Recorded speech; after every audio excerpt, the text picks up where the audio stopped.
Alright, how's it going, guys? Today we're doing an alternator on a D15 B2 in a 1991 Honda Civic. And we already went ahead and pulled the alternator out. It's very, very easy to do.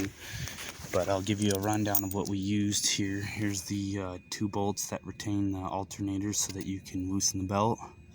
That's a 14 on the bottom and a 12 right here that sits on the slider rail right here. And then we basically used 12s, 14s, and a 10 mil. So I used a deep well 10, deep well 12, and a deep well 14, and 2 wrenches to pull the alternator out. And when I went ahead and got the alternator out, it was quite a challenge. Set you down real quick.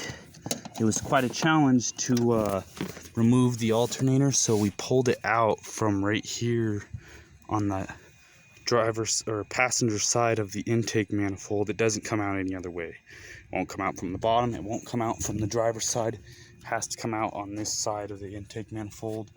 And the issues you might run into are your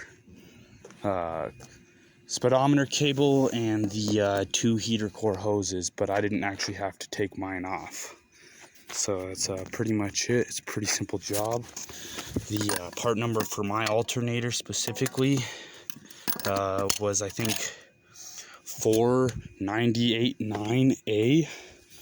And then here's your belt here if you have no power steering or air conditioning. So that's 3PK0760.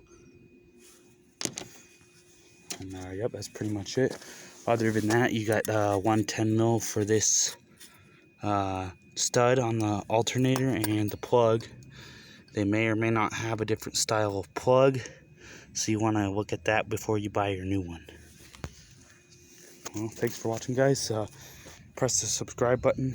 We could always use more subscribers, and it also shows your guys' appreciation for us making these videos.